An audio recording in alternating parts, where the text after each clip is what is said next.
There's a specific kind of tiredness that doesn't come from working too hard. It doesn't come from bad sleep or a difficult week or even a hard year. It's more like a slow accumulation. Like something in you has been quietly running in the background for years, and one day you notice the battery is low, and you don't even remember when you last charged it.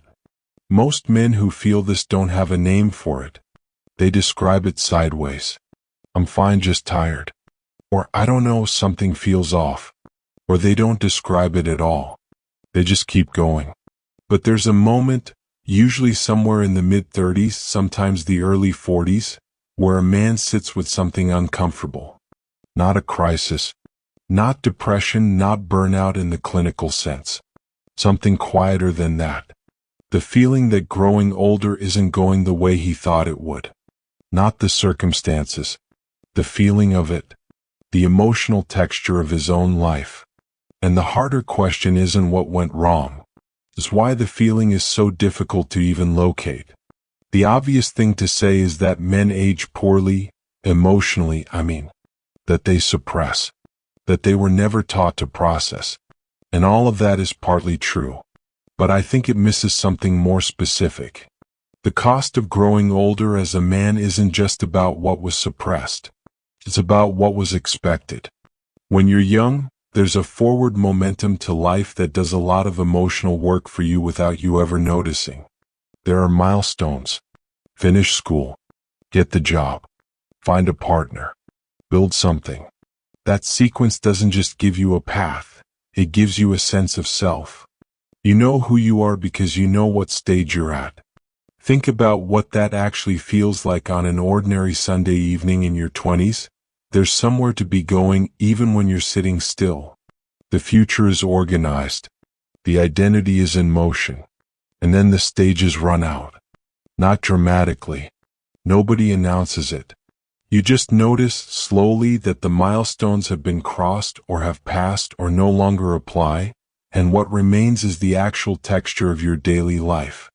Without the structure of becoming, you're left with the quieter and more demanding question of simply being. And most men were never given tools for that.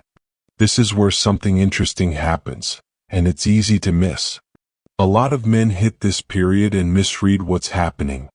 They look around at the job, the routine, the relationships, and they decide the circumstances are the problem.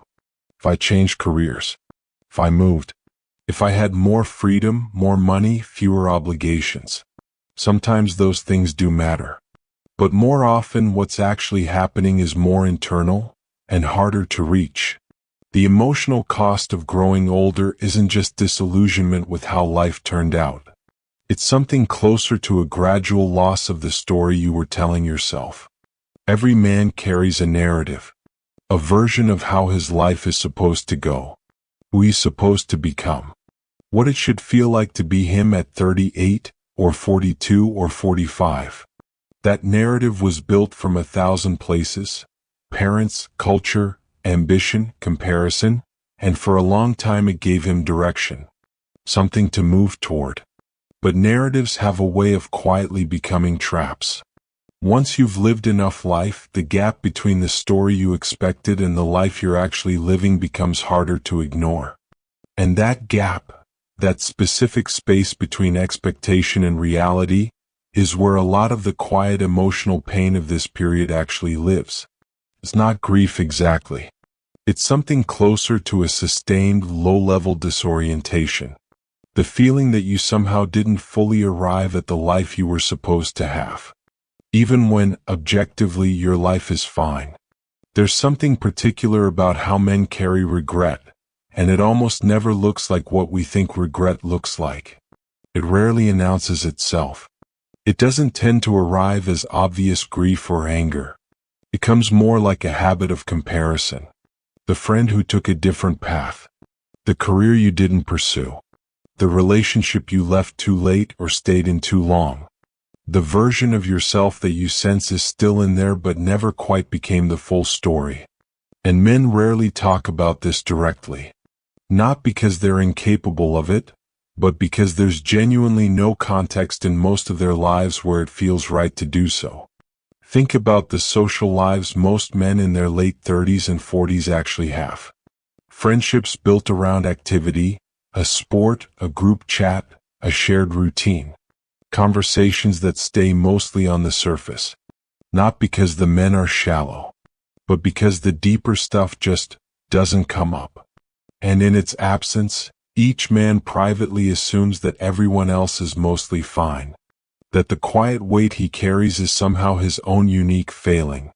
That's one of the more painful illusions of this period. The loneliness isn't just about not having people around. It's about having people around and still not being fully known. Something similar happens with emotional numbness, and I think it gets consistently misread.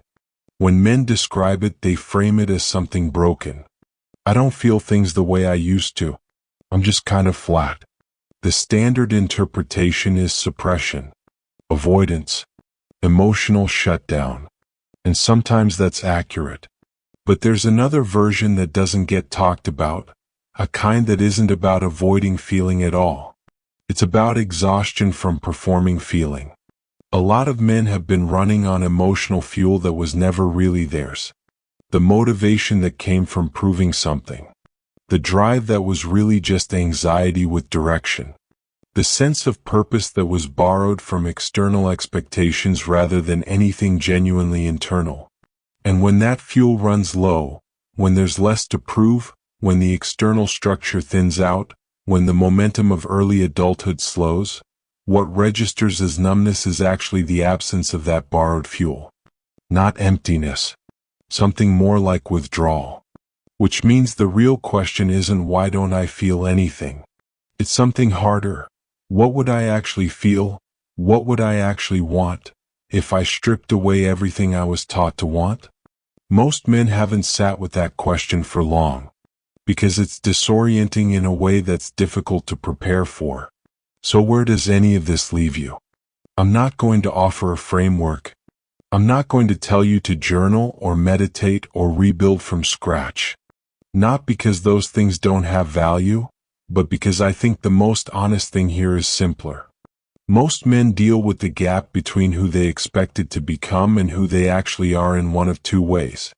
They ignore it, or they run from it, into work, distraction, reinvention. But there's a third option that rarely gets named. Sitting with it long enough to actually examine what it's made of.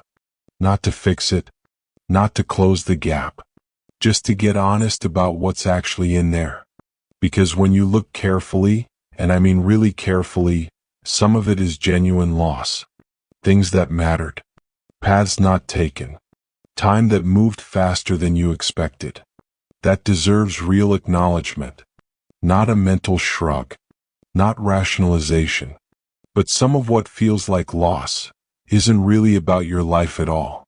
It's about a story you inherited. Expectations you were handed. A version of yourself assembled from other people's definitions of what a man should have built, felt, and become by now. And you're allowed to put that down. Not with a declaration. Not dramatically. Just slowly, honestly, starting to figure out which parts of the weight you're carrying actually belong to you. The men who move through this period with the most psychological steadiness, it's not that their lives are simpler or their circumstances easier. It's that they've become genuinely curious about themselves. Not anxious. Not self-critical. Curious. About what they actually value separate from what they were told to value. About the difference between a life that looks right and a life that actually feels like theirs. That quality of attention, turned inward without judgment, is something most men were never trained for. They were trained to analyze problems, build solutions, keep moving. The inward version of that same intelligence is a different skill entirely. It's worth practicing. If you're somewhere in this, if any of this landed, I'm not asking you to do anything with it right now. Just let it sit for a moment. The emotional cost of growing older isn't just about what's been lost. It's about what hasn't been examined. What's been carried without being chosen. What's been felt without being named. You don't have to have that conversation all at once. but you might be ready to start having it. If something in this resonated, something specific, I'd be curious to know what it was. The comments here tend to be the most thoughtful I've come across anywhere. Drop something, even just a line.